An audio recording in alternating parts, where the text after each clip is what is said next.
Salve, rapaziada ligada no Palestra Cast, e concluídas as oitavas de final da Conmebol Libertadores nesta última quinta-feira, ontem à noite, com os últimos jogos de volta, e já temos os confrontos de quartas de final. A gente vai dar uma resumida aqui para vocês do que foi cada confronto e olhar para frente um pouquinho também para falar dos confrontos de quartas de final. Tá? Então a gente começa falando sobre São Paulo e Atlético Nacional, que inicialmente, por mais que o Atlético Nacional sempre é um time muito rápido, aguerrido e tudo mais, mas não se esperava tanta dificuldade para o São Paulo, e o São Paulo, no jogo de ida na Colômbia, foi salvo por 2 pênaltis perdidos pelos colombianos, pelo Cardona, e mais algumas bolas na trave. No jogo de volta, o São Paulo fez um gol cedo, achou-se naquele momento que seria um jogo fácil, não foi. São Paulo acabou tendo muita dificuldade, cedeu o empate no segundo tempo, ficou com um jogador a mais, não conseguiu fazer o gol, foi para os pênaltis, só nos pênaltis conseguiu se classificar.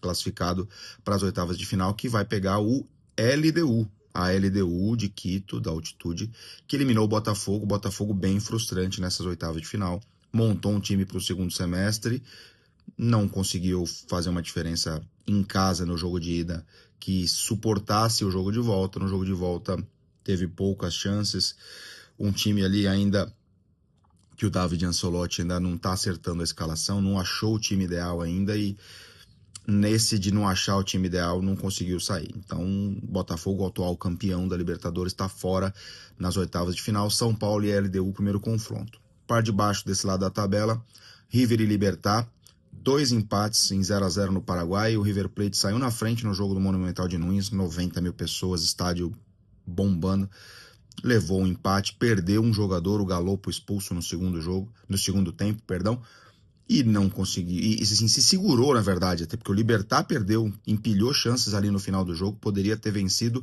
e ter levado no tempo normal, levou para os pênaltis, o Libertad bateu mal suas cobranças, o River passou.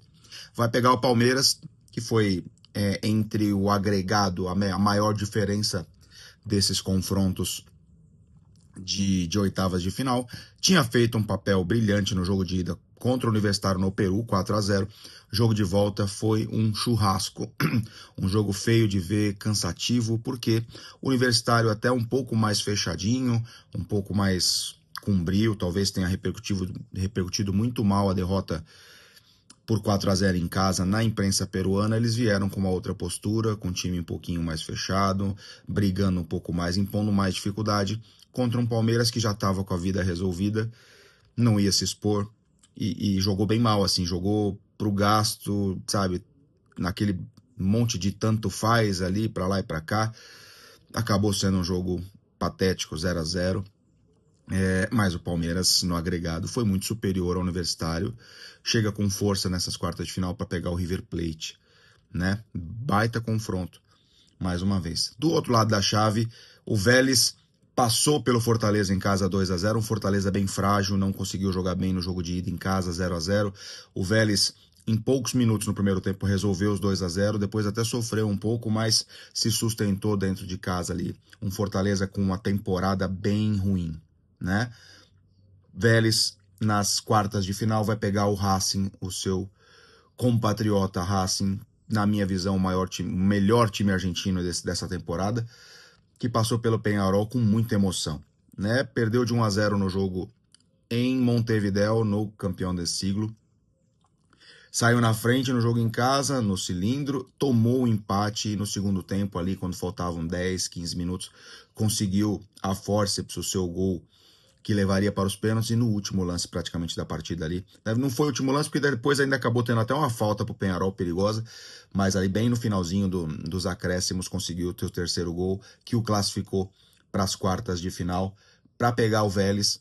E por fim, o confronto para mim que foi o pior confronto tecnicamente falando de todos, foi Estudiantes e Cerro Porteño. O Estudiantes venceu por 1-0, achou um gol contra o Cerro Porteño no jogo de ida no Paraguai.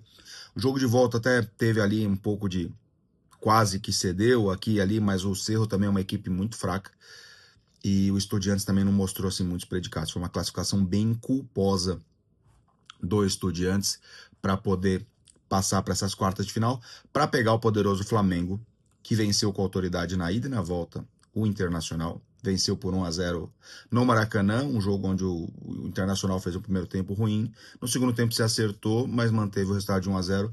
No jogo de volta, com tudo a seu favor, com festa, com papel picado na hora errada, mas o Internacional não foi nada daquilo que se imaginava, foi presa bem fácil para o Flamengo. E o Flamengo classificou com autoridade. Foi o único segundo colocado que eliminou um primeiro dessas oitavas de final. E vai pegar o Estudiantes. Olhando agora para as quartas de final. São Paulo e LDU. São Paulo não tem apresentado predicados para se colocar tão favorito a LDU. A LDU está bem organizada. Mesmo fora de casa contra o Botafogo, havia feito um jogo interessante. E dentro de casa tem um fator absurdo que é a altitude ali de 2.800 metros em Quito. Né? Jogo de ida em Quito, jogo de volta no Morumbi. São Paulo, cara, precisa melhorar um pouco para poder dar ao seu torcedor ali um pouco de esperança. Acho que o favoritismo do São Paulo ali é um 52-48 ali e tudo mais, mas é um confronto bem equilibrado, bem sem predicados. River Plate e Palmeiras, a mesma coisa. O Palmeiras um pouco mais favorito, porque é um time que apresentou melhor futebol e melhores resultados nessa Libertadores. O River Plate ainda patinando um pouco, aquém daquilo que pode, mas nós estamos falando de um confronto que é daqui a um mês. De repente, daqui a um mês pode mudar esse cenário, a gente pode ter reforço chegando de um lado, de outro. Equilibrado, o Palmeiras também ligeiramente superior, eu diria ali 55-45, mas não dá para cravar na pedra absolutamente nada. Do outro lado, Vélez e Racing, o Racing decide em casa. Então, primeiro jogo no José Amalfitani, casa do River, jogo de volta no Cilindro, casa em Avellaneda, casa do Racing. O Racing é uma equipe melhor, como eu falei, na minha visão, a melhor equipe argentina da temporada. Vem de título na Sul-Americana, vem de título na Recopa com autoridade contra o Botafogo.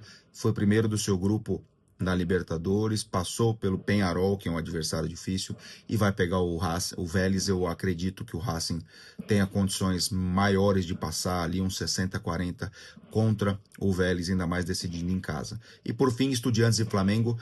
Eu acreditava mais na equipe do Estudiantes, fiquei bem frustrado com o que eu vi do Estudiantes nas oitavas de final contra o Cerro Porteño. O Flamengo decide fora de casa, mas conseguindo fazer um resultado interessante dentro de casa na primeira partida.